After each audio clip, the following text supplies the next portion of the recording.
Welcome to Freaky Fauna Friday, where every Friday we take a little time and explore some of the freaks of nature from around the planet we cherish so deeply. So please, jump aboard and let's explore the wilds together.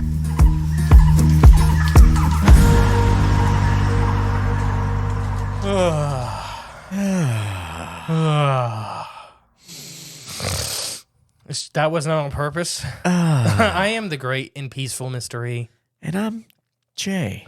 Oh, man, I did not mean to do that on purpose. You snorted in our relaxing. I know. All right, welcome back to Freaky Fauna Friday. Where every Friday you get to learn a new freaky fact about a freaky fauna. And then maybe next week will be Freaky Flora. I may throw you in for a wrench. I can't ever do the Home Improvement. That sound like it? Yeah. All right, good. Yours is better than mine. All that practice pays off. Then. I think most people know what you're trying to do. I think they're like, what's wrong with him? Yeah. Did he get hit in the head? Tim the Toolman Allen. Tim the Toolman Taylor. I know. Oh. Tapirs. That's close. Good segue. No, if you've never seen, there's a bunch of species of tapir, which we'll talk about. It's tapir, not taper? It's tapir is how you actually pronounce it. Huh. I even say taper. I always thought taper. But I'm an American, and I make every word around the world an American word. As they should be. No, it's a tapir. Okay. That is the correct pronunciation. These are weird mammals, and they're the last surviving group, the last surviving members of an ancient group. Oh. But there's 4 species of tapir. The Malayan tapir, critically endangered. The mountain tapir, critically endangered. The Bard's tapir, critically endangered. And the lowlands tapir. Let me guess. Critically endangered? Nope, vulnerable. Oh. There's places you can go to see a lowlands tapir. Like there's videos of people like get near them and stuff. What's it called? A lowlands tapir. Lowlands. Okay. So like there's lowland gorillas, mountain gorillas. Mm-hmm. There's lowland tapir, mountain tapir. Oh wow. Okay. So it's just like the altitudes they live in. They speciate out. Right. Very different food resources. Different biomes. Different biomes. They are herbivorous mammals that live in the jungles and forests of South and Central America and also Malaysia. They have short snouts resembling that of an anteater or an elephant.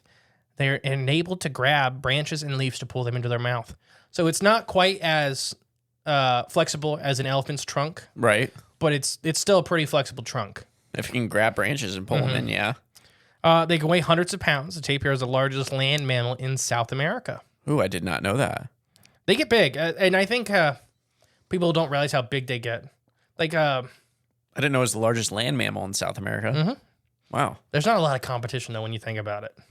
Giant ground sloths. Yeah. Well, I mean, if they're still alive, then they would win. But yeah, they are often confused with pigs or hippos. Yeah. And that's due to their subaquatic life. They're very, very good swimmers and divers. There's some really cool videos of like tapirs walking on the bottom of rivers and just zooming. Didn't know that. They're very fast. They can swim very well. Unlike hippos, they're actually really good swimmers. Yeah. Hippos are just really good walkers. Mm-hmm. They can run underwater. Yeah. Their bones are so dense. These guys actually can swim. But they were mostly close related to horse and rhinos. Horses? Horses and rhinos. Wow. I can see the rhino part, but... And when you look at their like skeletal structure and stuff like that, you see a lot more horse in them. More, what's that? Starts with the E. Equine? Equine or equine. Okay. Like I said, these guys, depending on which species, they really speciated out really well. Uh-huh. But they're forests, savannas, rainforests, wetlands, and woodlands is kind of their preferred habitats. Okay. Anywhere that's not a desert. Okay. Then they'll be there. Yeah. But like I said, the species all separated out pretty well. Central South America and Southeast Asia. Depending on the species, they can live up to 30 years old. Once again, depending on the species, they can be up to 42 inches tall. That's pretty tall. Yeah. Dang. And depending on the species, 800 pounds has been record, but even the smallest species gets to 350 pounds. Wonder if they taste good. People do eat them.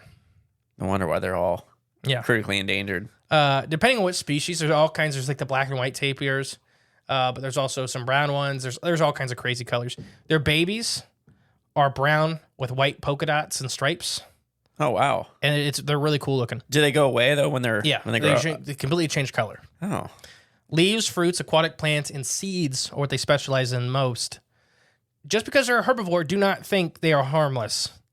A man recently had his arm bitten clean off by a tapir in South America. What, like a zoo?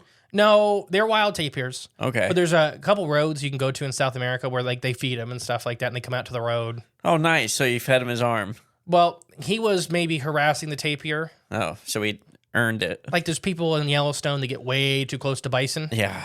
because they think they're Insane. cows. And then they get flipped in the air about 20 feet. I swear, and every time you see it, it's like, because it's somebody's seen a cow once. Yeah. Or like, they're just cows. Yeah, no. They're just cows. Screw that. Even cows are scary. Cows is really scary, but a bison's a whole different thing. But yeah, so they do have, there's videos of these guys cracking nuts and stuff, and I'm talking like South American, like the giant tree seeds. The big tree nuts, yeah. And they crack them open like they're nothing. Really? Yeah. So that's your arm. Yeah. Oh, easy. Where was I? Predators. These guys, jaguars, tigers, crocodiles, and extremely large snakes. Oh, jeez. Yeah. So they're pretty much their only predators are top level predators, apex predators, which is, it's a hard thing for a mammal to do, to get out of the food system, but even get that high up in it. He's just big. Yeah. Like even our biggest blue whales and the biggest elephants are about the only ones that get out of the food chain as far as mammals go that are still alive today. And by that, I mean, unless an adult bull elephant is sick or injured, Nothing's really going to mess with nothing. Lions aren't killing an adult bull elephant. it. No, not one. Like, No, I don't care how many lions you got. oh, okay. I mean, an adult bull elephant in health, nothing. Like, we are killing them with a 50 cal BMG from a mile and a half away. But not just a lion's trying to attack him. Because I seen that argument recently online What? saying like lions hunt elephants. Yeah. Yeah, they hunt small elephants. They hunt juvenile elephants. Yeah, they look and there's for the like kids, 15 yeah. lions hunting One. a 5-year-old elephant. And they have to get it separated from the thing anyways. They're really fast. Tapirs? Yeah, tapirs are. Oh, yeah, tapirs. Yeah. Tapirs. I don't think we're Americans. It doesn't matter. 30 miles per hour is what they've been recorded at. Holy crap. But there's one estimate at 45 miles per hour. Holy crap. What was it, running downhill? No, it's just funny to watch these guys run. I mean, that's really fast. These guys are like right next to humanity. So due to their large size and proximity to civilization, tapirs are unfortunately impacted by humans heavily. Yeah. But if you watch like some of the pictures of the Amazon rainforest and some of the big cities in like Brazil and stuff like that, like literally it's like a street. Like this side of the street has houses and this side of the street is like thick rainforest. Oh, really? So Yeah. tapirs will wander into towns and stuff often. Right, yeah. And then they panic. They're not friendly. Not at all? No, I mean the ones that like get fed and stuff like that. It's like deer, elk. Right, until they get require panicked. an arm. Because of their size and high sensitivity to environmental changes, they're a useful indicator for the health of habitats. In addition, they help recycle rainforest nutrients and fertilize soils. So these are ecosystem engineers. Like Asian elephants, Yep. they are a big proponent to their rainforest health. Yeah. And we see a lot of rainforests actually struggle without them in Asia.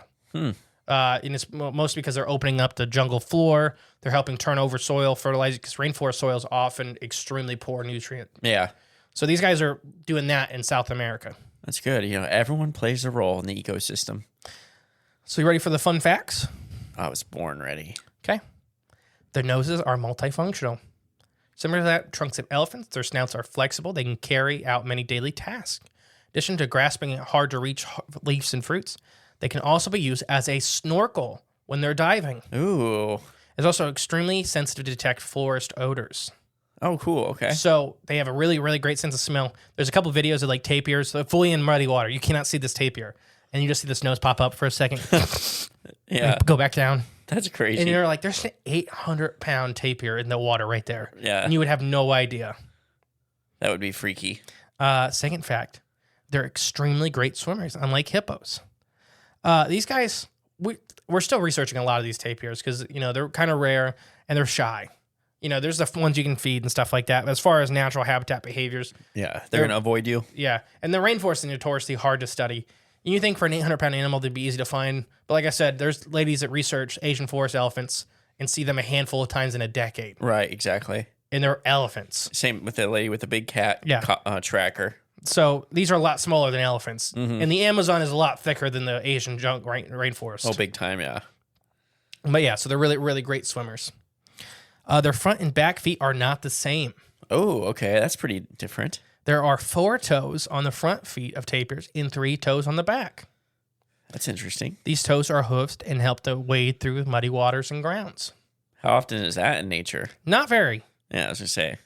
Is there another example off the top of your head? Or Not that I can think of. Yeah, me either. Hoofed. A lot of these hoofed mammals, like ungulates that have like one big hoof, they still have their toes in that hoof. Okay. Like horses, do you ever seen their they call it a dew claw. It's not a dew claw. It's an ancient toe. It's further up on their leg and it still grows a big toenail. Oh, yeah. Yeah. So they have 2 technically because it's one toe. It's weird. No, I can't think of another one besides amphibians. Anyways, tapirs have extremely poor eyesight. That's why their noses are so good. They have small eyes and monocular vision. That means their eyes are unable to coordinate with each other from one side to the other. So they can't really focus on an image. Yeah. It's kind of like a cow where they're seeing a big picture, but not really able to focus on anything individually in it. Tapirs are extremely active at night. Tapirs can be diurnal, which is active during the day, or nocturnal, which is active at night. But populations that reside closer to civilization are often nocturnal to avoid human contact. Makes sense. So tapirs, they don't really care if they're diurnal or nocturnal. It's very habitat influenced. But yeah, the largest tapir can weigh as much as an adult grizzly bear. Dang, that's insane. Among the tapir species, the Malayan tapir is the largest. They can grow up to 800 pounds, which is approximately the size of the average full-grown grizzly bear. This includes Malaysia, Sumatra, and Thailand. That's the big black and white one. Yeah, that would be imagine having that as a pet. I wouldn't want to. That'd be sweet, though. They have an extremely long gestation period. Oh, how long? 400 days. Dang, okay. 13 months. Twins are sometimes observed, but it's extremely rare. They often only have one calf at a time. Dang, that's kind of crazy.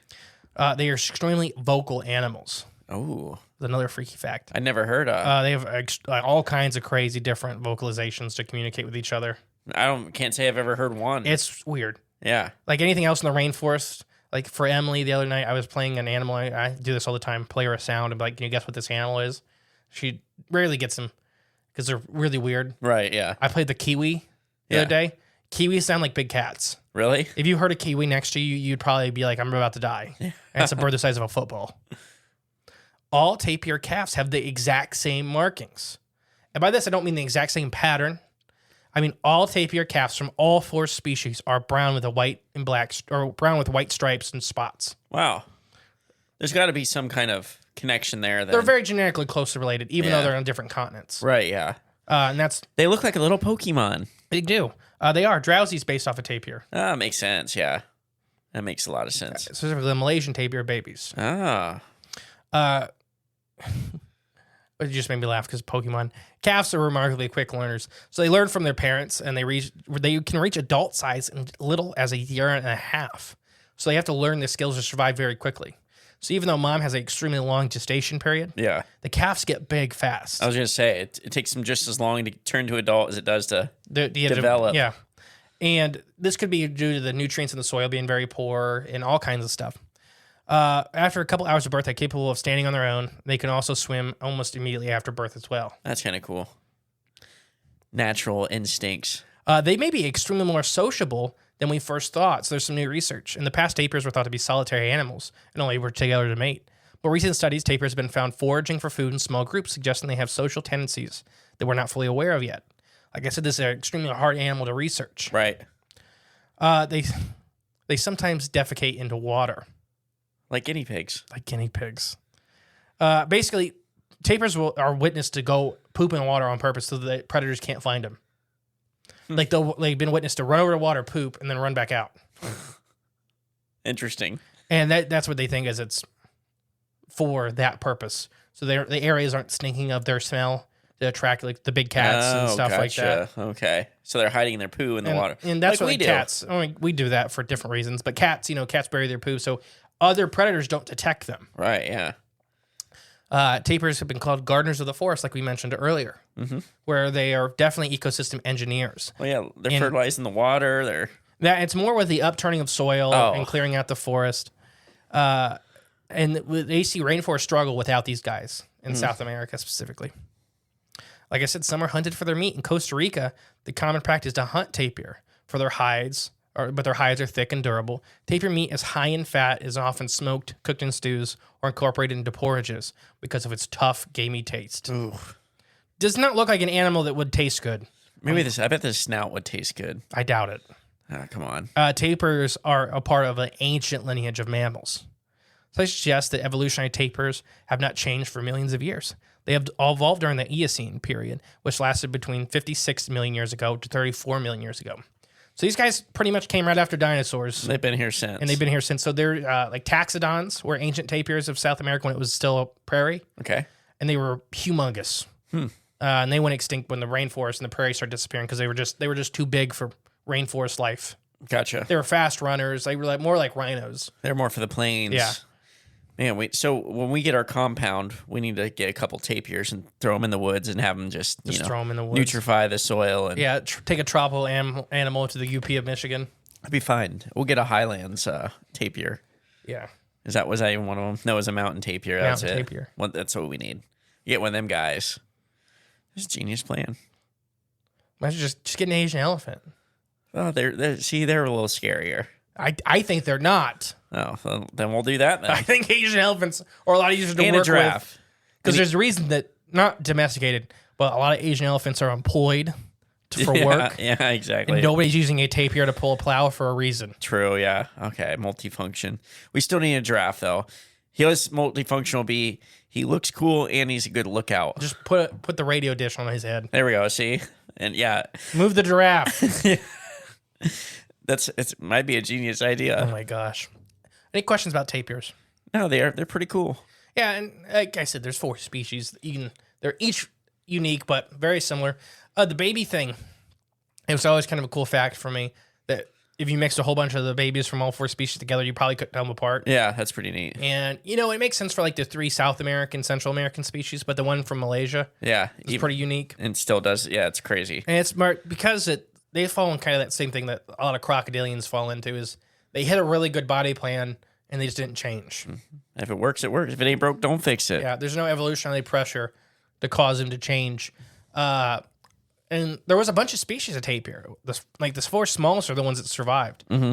A lot of the old, what was it, Walking with Dinosaurs, I think it was, they had the events after the extinction of the dinosaurs. Yeah. There was a cousin of the tapir. There was like this little, it almost looked like a kangaroo thing that had the little snout and everything like that. It was dealing with all these crocodilians and these giant terror birds. And then they got the size of hippos. Oh, that's one way to deal with it. Mm-hmm. I mean, that's pressures. You get big. Right, yeah. And then the rainforest sprouted, and then they're like, oh, well. We're screwed. Mm-hmm. Anything to add? Well, it's Friday, and you take time to relax. Look up a picture of a baby tapir. They are adorable. Just look it up. If you're having a down day. If you want to see something, the last freaky fact I'll leave you with is just look up their teeth. There you go. That's a good one to leave They are with. Terrifying. Baby tapirs or just tapirs? Just tapirs in general. Because the front part looks like people. Yeah. And then the back part looks like the devil. Okay. So it's like, and then they lift their nose up and they look completely like a different animal. Tapir teeth. They go from being like kind of adorable. Yeah. To being like, oh, that thing's coming to kill you. That'd be a cool band name. What? Tapir teeth. Yeah. Just sounds neat. Yeah. All right. I've been the great and peaceful mystery. And I've been Jay. We'll catch you next week with more freaks of nature. Bye. Thank you for listening to Freaky Fauna Friday. If you want to help the podcast grow, remember to share and give it a 5-star review.